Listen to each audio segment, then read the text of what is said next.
everybody. Welcome back to the Dealership Fixit podcast. Got a very special guest here with us today.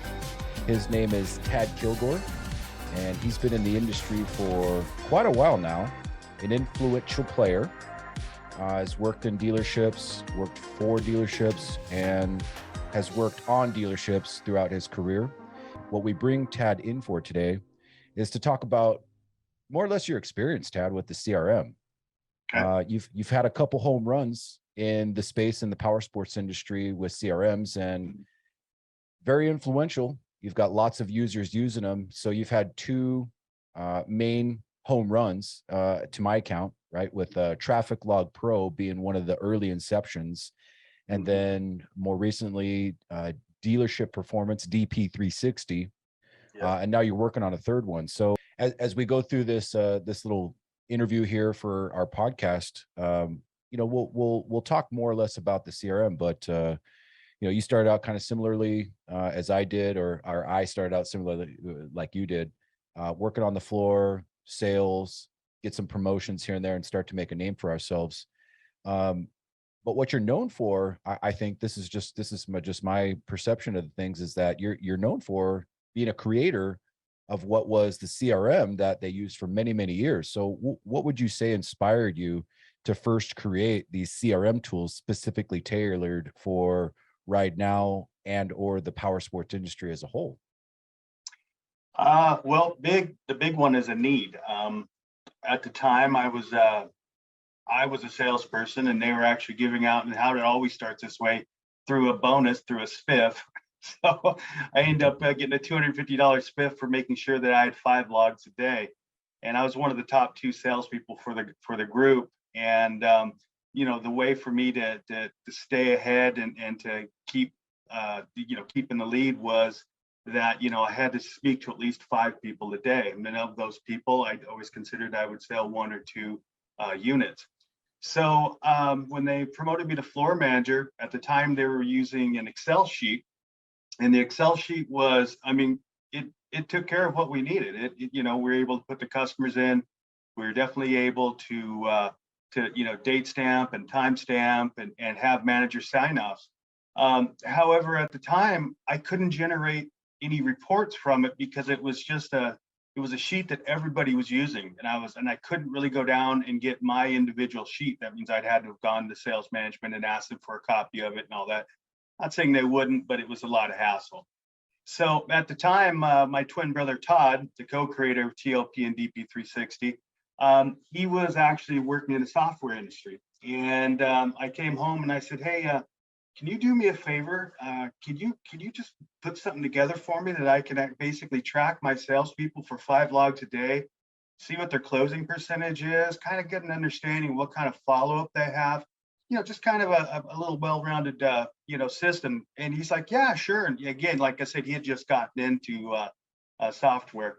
So about 7 months, when my team would come home, we would, sit around and, enjoy some football games or basketball games or a movie. And then my brother would literally go around to all the different players that I had on my team and kind of interview them. What happens when you do this? What happens when you do this? How do you handle that? How do you handle this? What do you call that? And so after about 7 months, and with my input and obviously my team's input, he had the first, well, I would say lead manager, because it really wasn't a CRM so much, but his first lead manager that was for the powersports industry. We'd got in contact with a gentleman that wanted a CRM, and it was Dealerspike. And we had talked to them, and they said, well, look, we want to create a CRM, and we'd like you guys to create it for us. So again, Todd and I get back together, get our hats on, and here we go. We're back to creating a CRM. And so this time when we got to do this, I solely worked on what the items that I really wanted to do this time. What I really thought, what I'd learned from the past 12, 13 years, and try to get them involved in this new system. You might, people will hear me, and I'll say it now, and I'll say it continue, things like lead buckets and inbound, outbound. All kinds of different scenarios that we end up using to manage the efforts of the sales staff.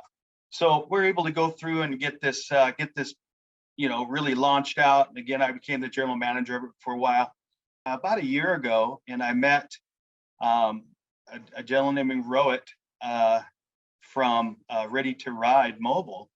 And again, he was talking to me about, hey, we'd like you to CRM together. And so I had an opportunity to go in, and he said, we have a marketing program I think you should look at. And it wasn't more than maybe about 7 minutes into looking at this marketing program. And I was just absolutely, I've got to be involved in this. Yeah. It was everything we wanted to do on the marketing side, because the way I look at it, the CRM has two different options. They have the front end, obviously, where you do all the collecting of data and everything. And then you have the back end, which is obviously accountability, touch points, and all that. So when I saw that, I want in, And so about 8 months ago, we started in on another lead manager that actually turned over to a CRM. Our first thing we're gonna do is kind of create a lead manager and then kind of move it over to a CRM. But we were just going into it. It just made more sense just to go in as a full-on CRM, marry the backside of what they have with our front side. And that's what we currently have right now. And that'll actually be launched next month. That's awesome. Wow. What a career, man. I mean, 2 home runs and you're working on your third. We're going to have a grand slam by the time you're ready to retire here, Tad. This should be the grand slam. This is a combination of everything I've wanted to do. Yep. That's one of the things that Ready to Ride told me. Is they said you can just do however you want to set this up, however you want. And he said, there's got to be a message in that head that you want to get to folks. And one of the messages that I basically accumulated by working at the different dealerships and kind of going through and doing different things is accountability. The CRM business has done really good at the process and procedure. However, the accountability and use of the dealerships it's critical. They're not doing all that they can do with the CRM.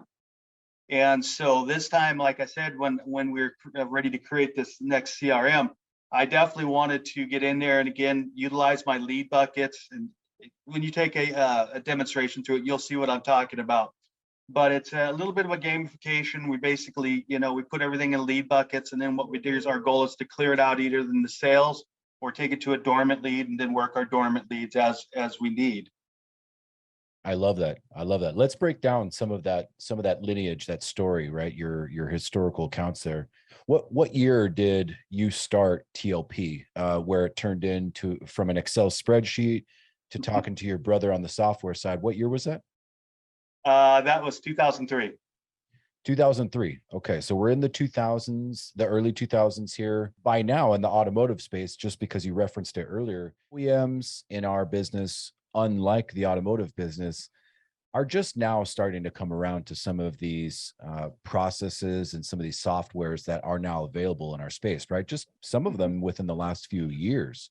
Mm-hmm. They're creating programs, they're creating spiffs, they're creating a program essentially that if you don't have these certain functions or you don't subscribe to these certain softwares and use them in your dealership, you won't qualify for some type of, allocation or holdback or whatever type of program they're offering at the moment. Right.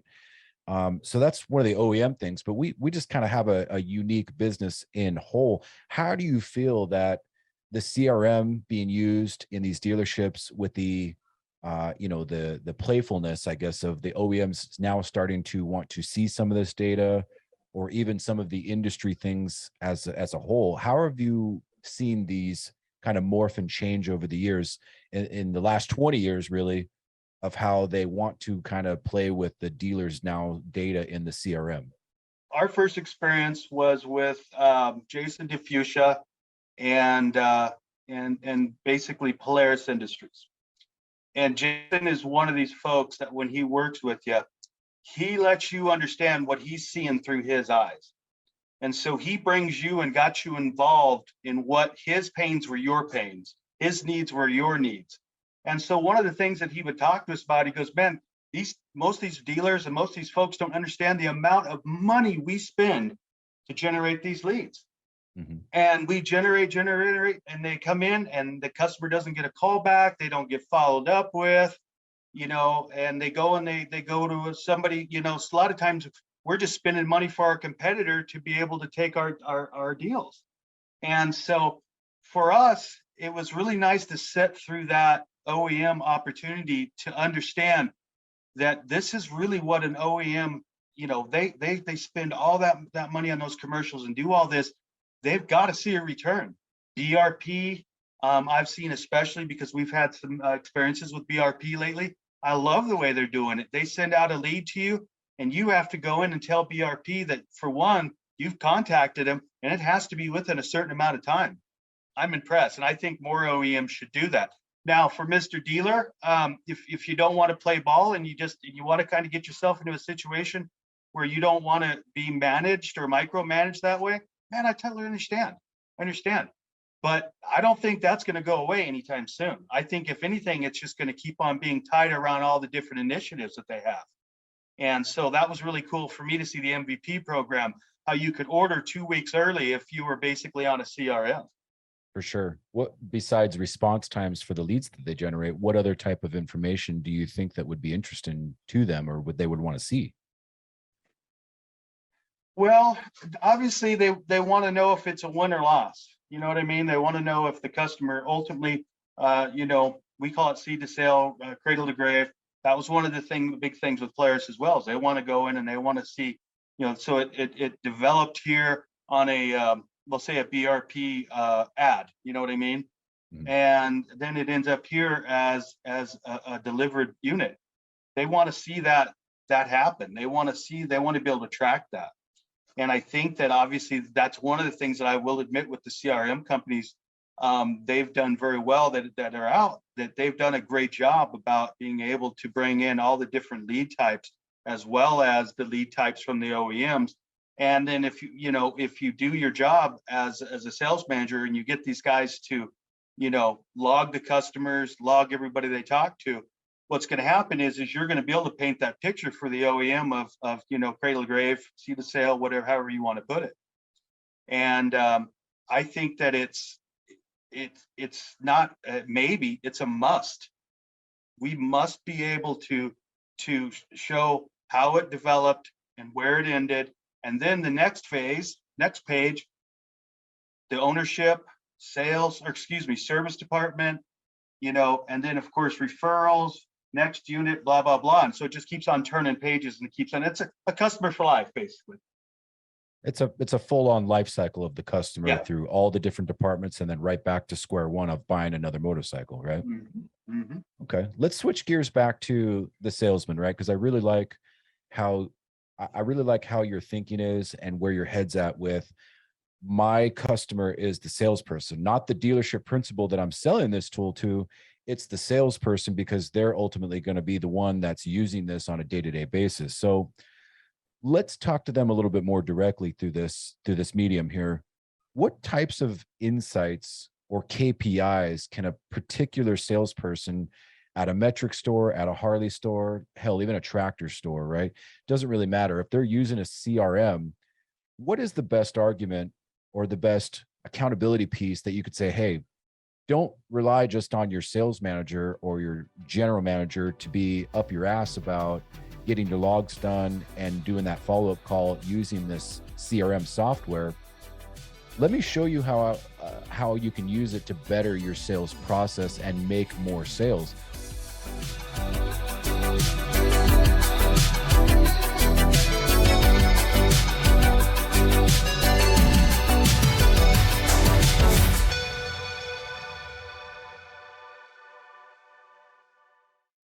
Dealers, get ready to accelerate your sales with MotoHunt Marketplace. For a limited time, we're offering a free trial to Powersports and motorcycle dealers to showcase your inventory where it matters most. MotoHunt isn't just a platform. With our unparalleled Google-esque search technology, your listings climb to the top of page results, capturing the attention of motivated buyers without the need for a bidding war. We'll send direct, qualified leads straight to your CRM or inbox. Get more visibility on your in-stock units, and convert more sales is what MotoHunt Marketplace offers.